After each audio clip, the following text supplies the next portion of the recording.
Dans le chemin spirituel, ce qui dépend de nous, c'est de rechercher le silence, la vie cachée, la simplicité, et plaise à Dieu que cela suffise pour nous faire comprendre avec qui nous sommes et ce que le Seigneur répond à nos instances.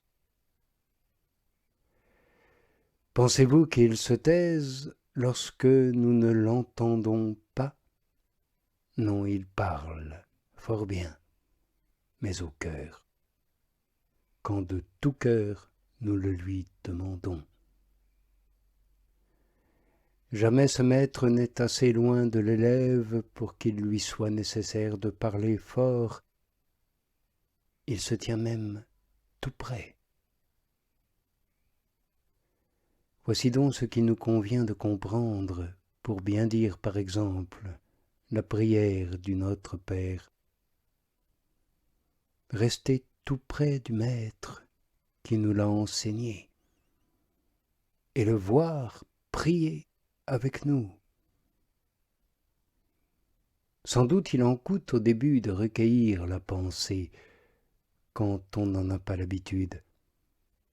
Cependant, j'ai essayé un certain nombre de fois et je n'ai trouvé meilleur remède que de m'efforcer de fixer ma pensée sur celui à qui je m'adresse, à savoir Jésus en son humanité. Soyez donc patients et efforcez-vous de prendre une habitude si nécessaire. Penser à ce que nous disons, le comprendre, comprendre à qui nous parlons et qui est cette âme qui ose ainsi parler à un si grand Seigneur. Pensez à cela comme à d'autres choses, comme de constater que nous l'avons bien peu servi, nous qui en sommes si obligés par notre baptême, c'est de l'oraison silencieuse. Et que ce mot ne nous épouvante point. Réciter le chapelet ou ce que vous voulez, c'est de l'oraison vocale, mais considérez la mauvaise musique qu'il en résulterait sans l'oraison silencieuse et méditative, puis, par la grâce du Seigneur, contemplative. Les paroles mêmes de ces si belles prières ne seraient pas toujours accordées entre elles.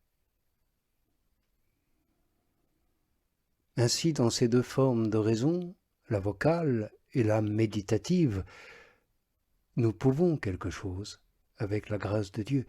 En revanche, dans l'oraison contemplative, nous ne pouvons rien et nous ne devons rien faire. C'est sa majesté qui fait tout, c'est lui qui prend les rênes, c'est son œuvre. Elle surpasse notre nature et toutes nos facultés. Lui seul peut faire ce don,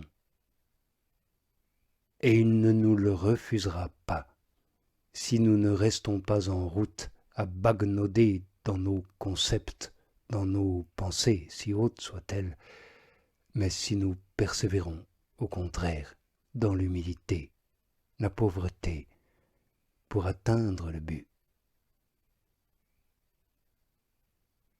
Tâchons, amis, en l'oraison, de trouver bonne compagnie. Et je le répète, en est-il de meilleur que celle du Maître même qui a enseigné cette magnifique prière que nous faisons si souvent? Représentons-nous le Seigneur lui-même auprès de nous et considérons avec quel amour et quelle humilité il nous instruit. Et croyez-moi, autant que vous le pourrez, ne vous écartez jamais d'un si bon ami qui nous a appris à dire avec lui notre Père. Si vous vous accoutumez à l'attirer près de vous, s'il voit que vous l'appelez avec amour et que vous ne vivez que pour le satisfaire, vous n'arriverez pas, comme on dit, à vous en débarrasser. Et jamais il ne vous manquera. Il vous aidera dans tous vos travaux. Il sera partout avec vous, quand bien même vous ne le sentiriez pas.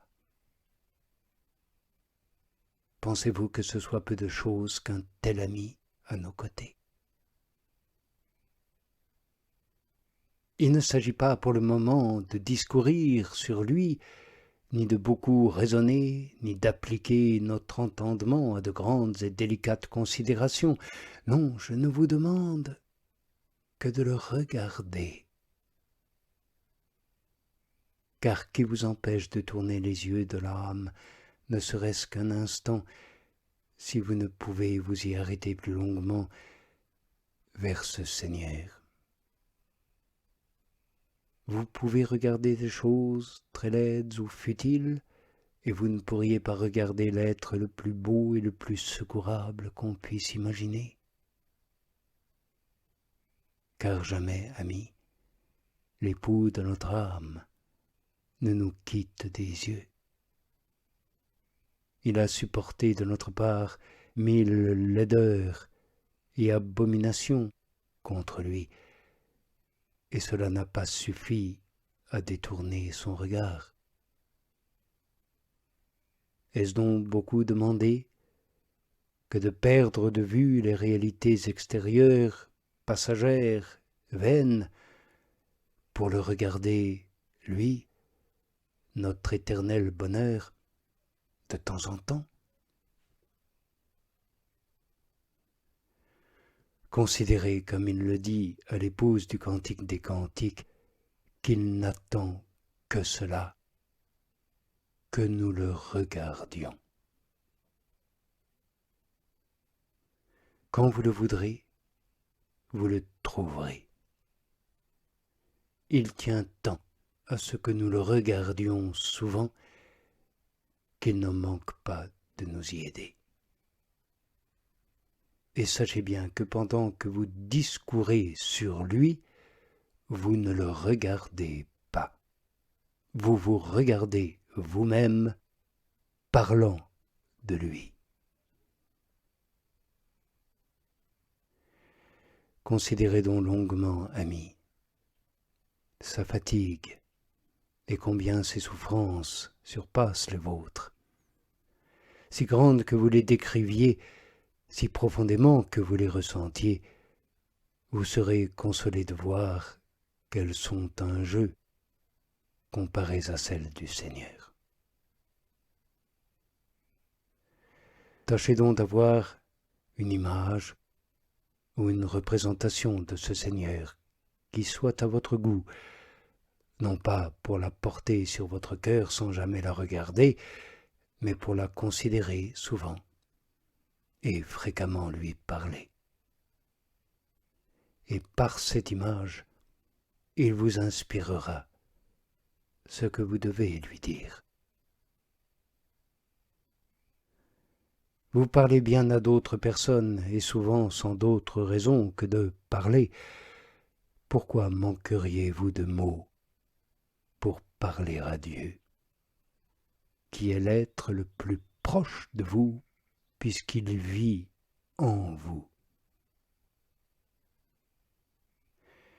C'est aussi un très bon moyen que de prendre un bon livre pour recueillir la pensée, ou de prendre le temps de dire bien lentement une prière vocale et, peu à peu, y habituer l'âme, et doucement, pour ne pas l'effrayer, et s'arrêter de temps en temps pour laisser infuser la parole dite, mais toujours en contemplant le Sauveur. Ce cher Sauveur qui nous a dit et enseigné de dire « Notre Père qui es aux cieux ». Ô Fils de Dieu et mon Seigneur, Pourquoi nous donnes-tu, au nom de ton Père, tout ce qu'on peut donner, en lui demandant de nous considérer comme ses enfants, toi qui ne peux manquer à ta parole? Ainsi, mon doux Sauveur, tu nous fais lui demander de nous supporter en bon Père, pour graves que soient nos offenses.